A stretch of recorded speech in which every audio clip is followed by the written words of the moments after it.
What's up everyone? Welcome back to the channel. Guys, this is day 16 of our 100 days commerce masterclass. और आज की इस class में हम लोग स्टार्ट करने जा रहे हैं हमारा बिजनेस स्टडीज का चैप्टर नंबर 3 जो कि है बिजनेस एनवायरनमेंट। ये चैप्टर करने के बाद आपका 25% of the business study syllabus will be over, क्योंकि टोटल 12 चैप्टर्स हैं जिसमें से 3 हमारे कंप्लीट हो जाएंगे। तो चलिए जल्दी से जाके अटेंडेंस लगा दीजिए कमेंट सेक्शन में और हम लोग शुरू करते हैं इस शानदार से चैप्टर को जो कि है business environment. Let's begin.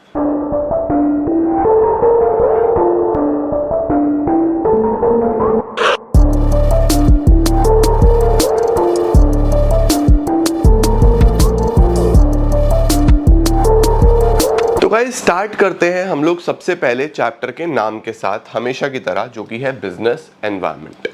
Business आप सब जानते हो, बिजनेस का मतलब क्या है। जब भी हम लोग कुछ भी सेल परचेज कर रहे हैं गुड्स एंड सर्विसेज की for the purpose of earning money, वो बिजनेस है। एनवायरनमेंट का मतलब क्या होता है, हमारे आसपास का सराउंडिंग। तो जितनी भी चीजें बिजनेस को सराउंड करती हैं, चाहे वो कोई रिसोर्सेज हो, चाहे वो कोई कॉम्पिटिटर हो, चाहे वो गवर्नमेंट की कोई पॉलिसी हो, चाहे वो फैशन हो, डिमांड हो, प्रेफरेंसेस हो, चाहे वो मल्टीपल रेट्स हो, इंटरेस्ट रेट्स हो सकते हैं, लेंडिंग रेट्स, बोरोइंग रेट्स हो सकते हैं। तो बिजनेस के आसपास ना बहुत कुछ चल रहा होता है, उस सब को हम बिजनेस एनवायरनमेंट का पार्ट मान लेते हैं। अब सपोज कोई फेस्टिवल आ रहा है, अगर कोई फेस्टिवल आएगा तो बिजनेस को इम्पैक्ट करेगा, बिजनेस एनवायरनमेंट का पार्ट है। कोई छुट्टी आ रही है, वो भी बिजनेस को इम्पैक्ट करेगी, बिजनेस एनवायरनमेंट का पार्ट है। तो ऐसे सारे के सारे फोर्सेस, सारे के सारे फैक्टर्स, सारे के सारे इंस्टीट्यूशन, सारे के सारे पीपल जो बिजनेस के आसपास होते हैं, बिजनेस को इम्पैक्ट करते हैं, बिजनेस की परफॉर्मेंस को इम्पैक्ट करते हैं, उन सभी का सम टोटल हम लोग बिजनेस एनवायरनमेंट बोल देते हैं। तो sir what is business environment? It refers to the forces, सारी की सारी फोर्सेस, चाहे वो एक्सटर्नल हो चाहे वो इंटरनल हो, है ना। बहुत सारी चीजें बिजनेस के अंदर से इम्पैक्ट करती हैं, सारे forces, factors, individuals, institutions which are outside the control of the business। अब fashion, trend, preferences, government policies, कोई लॉज आपके हाथ में नहीं है, लेकिन still these may affect its performance, है ना। In simple word business environment का क्या मतलब है, वो सराउंडिंग्स जिसके अंदर बिजनेस एग्जिस्ट करता है। सर ये बिजनेस को इम्पैक्ट कैसे करती है? भाई जीएसटी आया, हर बिजनेस को इम्पैक्ट करा, आपके हाथ में नहीं है, आप मना नहीं कर सकते, आपको करना पड़ेगा उसके हिसाब से काम। तो बिजनेस एनवायरनमेंट यही है, सारे के सारे फैक्टर, फोर्सेस बिजनेस की परफॉर्मेंस को इम्पैक्ट करेंगे और बिजनेस उसमें कुछ नहीं कर सकता, उसके हिसाब से खुद को ही बदलना पड़ेगा। ठीक है, इसके बाद we have features of business environment. इससे आपको और क्लैरिटी आ जाएगी। बिजनेस एनवायरनमेंट को सबसे पहले क्या बोलेंगे? All the external forces. Business environment में सारी फोर्सेस आ जाती हैं, इंस्टीट्यूशंस आ जाते हैं, फैक्टर्स आ जाते हैं जो बिजनेस ऑर्गेनाइजेशन से एक्सटर्नल है, बाहर से इंपैक्ट कर रहे हैं, है ना। तो ये सब किसके अंदर आता है? हमारे पास बिजनेस एनवायरनमेंट के अंदर आ जाता है, ऑल द एक्सटर्नल फोर्सेस। फिर आता है बेटा स्पेसिफिक एंड जनरल फोर्सेस। अब देखो कुछ चीजें ऐसी होती हैं जो स्पेसिफिकली आपको इंपैक्ट करेंगी, आपके बिजनेस को इंपैक्ट करेंगी, और कुछ चीजें ऐसी होंगी जो जनरली सबको इंपैक्ट करेंगी। सर स्पेसिफिकली मुझे ही इंपैक्ट करेंगी कैसे?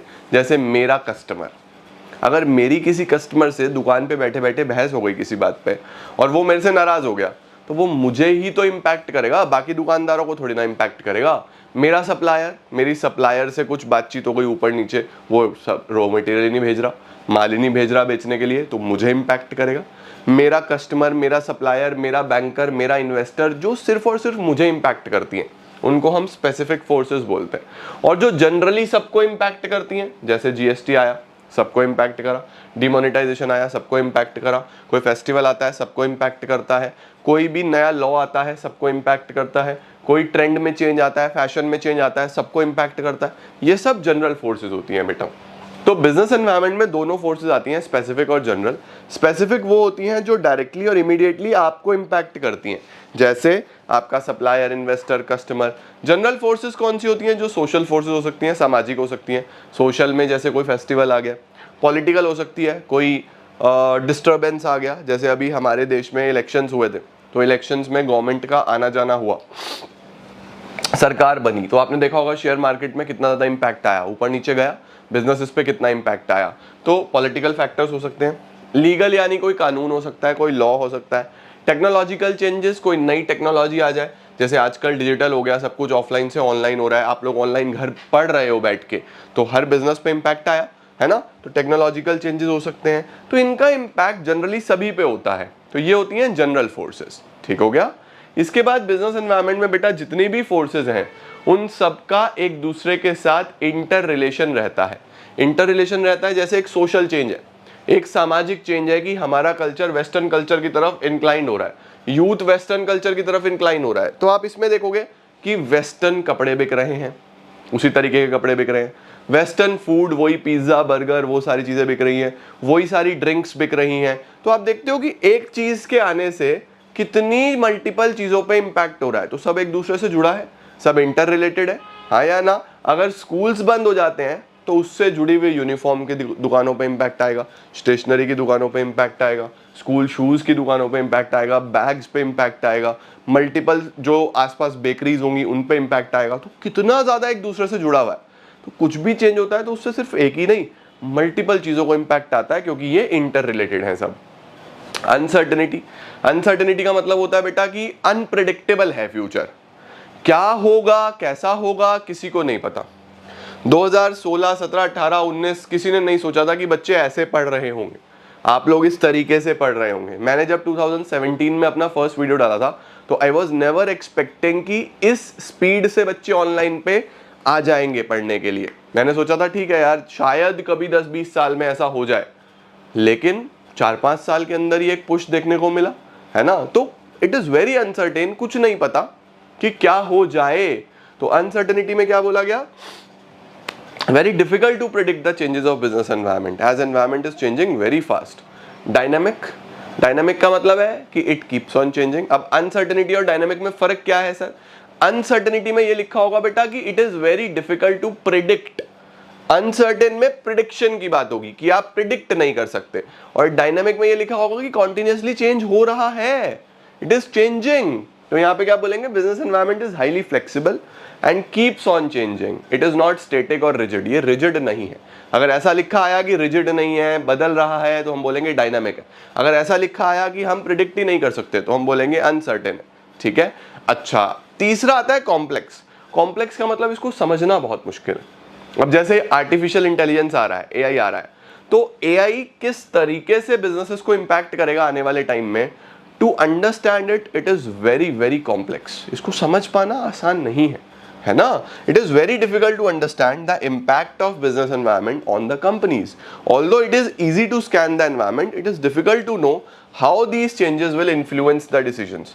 हम स्कैन कर सकते हैं लेकिन हमें ये नहीं पता कि किस तरीके से ये इम्पैक्ट डालने वाला है किसी भी बिजनेस पे। तो इट इज वेरी कॉम्प्लेक्स, बहुत मुश्किल है ये समझ पाना कि क्या क्या चीजें हो रही हैं। तो डायनामिक हो गया, कॉम्प्लेक्स हो गया, then we have relativity. Relativity का मतलब होता है कि बिजनेस एनवायरनमेंट रिलेट करता है या डिफर करता है from country to country, region to region. देखो सब जगह अपने अपने कल्चर होते हैं, अपने अपने कंडीशंस होती हैं, अपनी अपनी चीजें होती हैं। तो बिजनेस एनवायरनमेंट हर कंट्री का सेम नहीं होता, रिलेटिव होता है। रिलेटिव मतलब कंट्री टू कंट्री डिफर करता है, रीजन टू रीजन डिफर करता है। अब इंडिया में कोई चीज चल रही है तो जरूरी नहीं है कि यूएस में भी चल रही है, वहाँ कल्चर कुछ और है। जरूरी नहीं है कि चाइना में भी चल रही है, वहाँ कल्चर कुछ और है। तो बिजनेस एनवायरनमेंट हमेशा एक रिलेटिव कॉन्सेप्ट है। ये एनवायरनमेंट बदलेगा ही बदलेगा, country to country, culture to culture, region to region differ करेगा ही करेगा। ये भी इसका एक कैरेक्टरिस्टिक है कि बिजनेस एनवायरनमेंट रिलेटिव होता है। ठीक हो गया बच्चों। तो ये हमारे कुछ फीचर्स होते हैं बिजनेस एनवायरनमेंट के जो आपको पता होने चाहिए। मीनिंग समझ गए, फीचर्स से और क्लियर हो गया होगा। तीसरी जो टॉपिक आता है आज का वो है इंपॉर्टेंस ऑफ बिजनेस एनवायरनमेंट। क्यों जरूरी है बिजनेस एनवायरनमेंट को पढ़ना, क्यों जरूरी है बिजनेस एनवायरनमेंट को समझना। देखो अब आपको इतना समझ में आ गया कि बिजनेस एनवायरनमेंट का मतलब है कि हमारे आसपास जो बदलाव हो रहे हैं हमें उसके हिसाब से खुद को बदलना है। जीएसटी आया तो मुझे जीएसटी के हिसाब से चीजें चेंज करनी पड़ी। ऑनलाइन पे लोग कन्वर्ट हो रहे हैं तो आपको अपने बिजनेस में ऑनलाइन वाला एलिमेंट डालना पड़ेगा। अब सर क्यों इंपॉर्टेंट है ये करना, क्योंकि जो कर लेगा वो अपॉर्चुनिटी आइडेंटिफाई कर पाएगा और उसको फर्स्ट मूवर एडवांटेज मिलेगा। Sir what is first mover advantage? First mover advantage का मतलब होता है बच्चों जो पहले चलता है वो आगे रहता है, जो बाद में चलता है वो पीछे रह जाता है, क्योंकि अल्टीमेटली पहले वाला भी तो आगे बढ़ रहा है ना। दोस्तों जो भी ऑर्गेनाइजेशन फर्स्ट मूवर एडवांटेज ले लेती है वो हमेशा ज्यादा पैसा कमा लेती है। आप चैटिंग एप्स में देख लो, व्हाट्सएप इज द किंग। हर ऐप में चैट होती है लेकिन WhatsApp still is the king. क्यों? फर्स्ट मूवर एडवांटेज, सबसे पहले आ गया था। फूड डिलीवरी एप्स में देख लो, जोमेटो स्विगी सबसे पहले आ गए, तो चलते रहेंगे। आज और भी बहुत सारी एप्स आ गई हैं but still Zomato Swiggy king है। क्यों? पहले आ गए थे। इसी तरीके से आप कैब में देख लो, ओला उबर पहले आ गए थे, है ना। तो आप ये चीज हमेशा ध्यान रखना कि लोग आते रहेंगे बट जो पहले आता है वो हमेशा आगे रहता है। तो ये पहले आने वाले कौन है? जिन्होंने बिजनेस एनवायरनमेंट को क्विकली एनालाइज करा, समझा, फर्स्ट मूवर एडवांटेज ले लिया। तो जो लोग बिजनेस एनवायरनमेंट को अच्छे से स्टडी करते हैं, तो बिजनेस एनवायरनमेंट आपको हेल्प करता है to identify the opportunities and getting the first mover advantage. ठीक है, अब मुझे कमेंट सेक्शन में जल्दी से बताना आपको क्या लगता है कि आपके आसपास कौन सी ऐसी कंपनी और है जिसने फर्स्ट मूवर एडवांटेज लिया हुआ है। जरूरी नहीं है कि वो ऑनलाइन में ही हो, वो ऑफलाइन में भी हो सकता है ना। क्या मैं ये बोल दूं मसालों में MDH मसाले काफी सालों से फर्स्ट मूवर एडवांटेज हमारे देश में चलते हैं, पॉपुलर हैं सबसे ज्यादा। नमकीनों में हल्दीराम, चिप्स में लेज, फर्स्ट मूवर एडवांटेज है। अपॉर्चुनिटी आइडेंटिफाई करा, जल्दी से आ गए, सबसे आगे चल रहे हैं। चिप्स बहुत सारे आ गए, लेज फिर भी किंग है। तो देखो ये चीजें होती हैं, identification of opportunity and getting the first mover advantage. The businessman who are able to understand and scan the opportunities at early stages get maximum benefit, क्योंकि वो बड़ा शेयर कैप्चर कर सकते हैं। ठीक है, नेक्स्ट क्या आता है sir? It helps the firm to identify threats and early warning signals. Sir threats और अर्ली वार्निंग सिग्नल्स क्या होते हैं? बच्चों थ्रेट्स होते हैं जो हमें नुकसान पहुंचा सकते हैं। अर्ली वार्निंग सिग्नल्स का मतलब है कि हमने फटाफट से पहले ही अंदाजा लगा लिया कि ये एक हमारे लिए वार्निंग हो सकता है। तो अगर आप बिजनेस एनवायरनमेंट को अच्छे से स्टडी करते हो तो आपको आसपास पता लग जाएगा कि कौन फ्यूचर में हमें नुकसान पहुंचा सकता है। तो हमें क्या करना होगा? उसको उसी हिसाब से टैकल करना होगा, हमें उसी हिसाब से उसको पकड़ना होगा, उसी हिसाब से उसको ग्रैब करना होगा, नहीं तो वो आगे निकल जाएगा। अगर आप बड़े ध्यान से देखो ना, हम फूड डिलीवरी ऐप्स पे चले तो स्विगी पहले आया, जोमेटो बाद में आया। पहले स्विगी आया, बाद में जोमेटो आया। लेकिन आज जोमेटो का मार्केट शेयर ज्यादा है, स्विगी का मार्केट शेयर कंपैरेटिवली कम हो गया। सर ऐसा क्यों हो रहा है? ऐसा इसीलिए हुआ क्योंकि स्विगी ने आइडेंटिफाई नहीं करा थ्रेट। अगर वो उसको आइडेंटिफाई कर लेते सही समय पे कि ये हमारे लिए थ्रेट हो सकता है, ये हमारे लिए अर्ली वार्निंग सिग्नल है, इसको ध्यान से देख लो, तो उस सिनेरियो में अगर वो कर लेते तो शायद आज भी स्विगी आगे होता। लेकिन जोमेटो बहुत तेजी से ग्रो कर रहा है। तो हो क्या रहा है? ये एक थ्रेट बन गया स्विगी के एग्जिस्टेंस के लिए। अब और कोई फूड डिलीवरी ऐप अगर आएगा, Amazon लेके आ रहा है अपना फूड डिलीवरी ऐप, ठीक है। अब Amazon अगर फूड डिलीवरी करेगा तो वो स्विगी और जोमेटो दोनों के लिए एक थ्रेट हो सकता है। तो इन्हें उस हिसाब से तैयारी करनी चाहिए। तो अगर ये बिजनेस एनवायरनमेंट को स्कैन कर लेंगे बच्चों, तो इनको पता लग जाएगा कौन हमारे लिए थ्रेट हो सकता है, फिर अकॉर्डिंगली वो तैयारी कर सकते हैं। तो timely scanning of environment and the qualities information which businessmen get is taken as warning signal and changes in the companies are made accordingly। समझे? तीसरा आता है helpful in tapping and assembling resources. Tapping का मतलब होता है बेटा grab करना, असेंबलिंग का मतलब होता है कलेक्ट करना रिसोर्सेज को। देखो अगर आपको पता है कि कोई आपके लिए यूजफुल रिसोर्स है जो आपको आने वाले टाइम में चाहिए, फॉर एग्जाम्पल मैं सिल्वर का एग्जाम्पल लेता हूँ। हमारे देश में आप देखोगे कि सिल्वर के रिटर्न्स गोल्ड से भी ज़्यादा हैं। लोग जो इन्वेस्टमेंट करते हैं वो गोल्ड में करते हैं ज़्यादातर, लेकिन सिल्वर उससे भी तेज़ी से ग्रो कर रहा है। उसका क्या रीज़न है आपको पता है? उसका रीज़न सिर्फ ये है कि सिल्वर की यूजेज बढ़ती जा रही है। जिस तरीके से आपका इलेक्ट्रिक व्हीकल्स डेवलप हो रहे हैं, electric uses, solar panels develop हो रहे हैं, वहाँ पे ऐसी चीज़ों में कहीं ना कहीं सिल्वर का यूज़ होता है।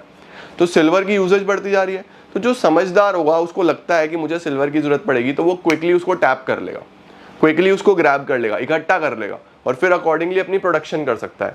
जो समझदार नहीं होगा 2-4 साल 5 साल बाद अगर उसकी शॉर्टेज होने लगेगी तब ढूंढने की कोशिश करेगा, तो फिर वो महंगा होता चला जाएगा उस टाइम पे। तो मैं आज ये वीडियो बना रहा हूँ, मैं आपको आज बता रहा हूँ कि सिल्वर देखो कहाँ जाएगा। आज से 5 साल बाद अगर आप इसी वीडियो पे आओगे ना तो आप देखना कितने चेंजेस आ चुके होंगे, सिल्वर की डिमांड कैसे बढ़ रही होगी। समझ रहे हो? तो बिजनेस एनवायरनमेंट जो स्टडी कर लेता है ना, वो जल्दी से टैप कर पाता है रिसोर्सेज को जिनकी सप्लाई शायद मार्केट में शॉर्ट हो जाए फ्यूचर में, और फिर उसको कोई प्रॉब्लम नहीं आती। चौथी चीज क्या है? It helps to adjust and adapt with rapid changes. फिर से वही बात है कि अगर आप बिजनेस एनवायरनमेंट को अच्छे से स्कैन करते हो, अच्छे से स्टडी करते हो तो ये आपको मदद करता है एडजस्ट करने में और चेंज होने में, अडेप्ट होने में रैपिड चेंजेस के साथ। देखो अगर जीएसटी आया, जिन लोगों ने जीएसटी को क्विकली समझा होगा वो जीएसटी के हिसाब से खुद को चेंज कर पाए, अपनी फाइलिंग्स, रिटर्न सब अच्छे से मैनेज कर पाए। जिन्हें समझ में नहीं आया वो आज तक प्रॉब्लम में है। कब आ गया था जीएसटी? 2017 में, अभी तक उनको समझ में नहीं आ पा रहा। तो जो लोग बिजनेस एनवायरनमेंट को अच्छे से स्टडी करते हैं बेटा, वो एनवायरनमेंट के हिसाब से खुद को चेंज कर पाते हैं बिना किसी भी प्रॉब्लम के, ईजी हो जाता है। उसके बाद assisting in planning and policy making. इसका क्या मतलब है सर? बिजनेस एनवायरनमेंट आपने देख लिया, आपने अपनी स्ट्रेंथ देख ली, वीकनेस देख ली, अपॉर्चुनिटी देख ली, थ्रेट देख ली। इसको बोलते हैं बच्चों स्वॉट एनालिसिस। मैं आपको ये बता देता हूँ, इसको हम क्या बोलते हैं? इसको हम बोलते हैं स्वॉट एनालिसिस। देखो अगर आपको कोई भी बिजनेस में ग्रो होना है ना बच्चा, तो 4 चीजें पता होनी जरूरी है। स्वॉट एनालिसिस, ठीक है, जिसमें 2 आपकी इंटरनल होती हैं, ये आपकी इंटरनल होती हैं, और ये एक्सटर्नल होती हैं, ये बाहर से आती हैं। एस का मतलब होता है स्ट्रेंथ, डब्ल्यू का मतलब होता है वीकनेस। मेरी क्या स्ट्रेंथ है, मैं क्या अच्छा करता हूँ, मेरी क्या वीकनेस है, क्या मैं अच्छा नहीं करता, ये मेरी इंटरनल एनवायरनमेंट की स्कैनिंग है। एक्सटर्नल क्या होता है? कोई अपॉर्चुनिटी बाहर से आ रही है क्या, या कौन मुझे नुकसान पहुंचा सकता है, मेरे लिए थ्रेट क्या है। तो जब हम इन दोनों का इंटरनल और दोनों का एक्सटर्नल स्टडी करते हैं तो क्या हमारे लिए पॉलिसी मेकिंग, फ्यूचर की पॉलिसीज प्लानिंग करना आसान है, इजी है या नहीं है? तो बिजनेस एनवायरनमेंट की स्टडी हमें हेल्प करती है किस चीज में? प्लानिंग में और पॉलिसी फॉर्मुलेशन में, कि हम फ्यूचर की पॉलिसीज कैसे बना पाए, किस तरीके से चेंजेस कर पाए। तो जब आप स्कैन करते हो एनवायरनमेंट को तो आपको अपॉर्चुनिटीज मिलती हैं, चीज़ें ग्रो करने को लिए मिलती हैं, अच्छी चीज़ें मिलती हैं, तो आपके लिए आसान होता है उनको ग्रैब करना और पॉलिसीज बनाना। समझे? लास्ट आता है बच्चों इंप्रूवमेंट इन परफॉर्मेंस। अब देखो जब जो इंसान इतना साइंटिफिकली सारे प्रिंसिपल्स लगा के, सारे अच्छे से स्टडी करके काम कर रहा होगा तो उसका परफॉर्मेंस तो इंप्रूव होगा ही ना। ओवरऑल परफॉर्मेंस इंप्रूव हो जाता है, कंपनी ग्रो करने लगती है, बिजनेस ग्रो करने लगता है। तो बिजनेस एनवायरनमेंट का स्टडी इसीलिए इंपॉर्टेंट है क्योंकि it helps you in growth, in development of your business. I am very much hopeful ladies and gentleman कि आप लोगों को पूरी की पूरी इंपॉर्टेंस समझ में आई होगी, फीचर्स समझ में आए होंगे, मीनिंग समझ में आया होगा। आज हम इतना ही रखेंगे इसको। नेक्स्ट क्लास में, आने वाले हफ्ते में हम इसको कंप्लीट करेंगे और कंप्लीट करने के बाद हम लोग आगे चलेंगे, आगे की चीज़ें करेंगे, इसको ख़त्म करते चले जाएंगे और क्विकली सारी चीज़ें ख़त्म हो जाएंगी। तो गाइज़ आपको बस इसी तरीके से अच्छे से पढ़ते रहना है, चीज़ें आगे बढ़ानी है। All the very best. I am gonna see you all super soon. Till then see ya, take care, bye bye, keep growing and keep glowing.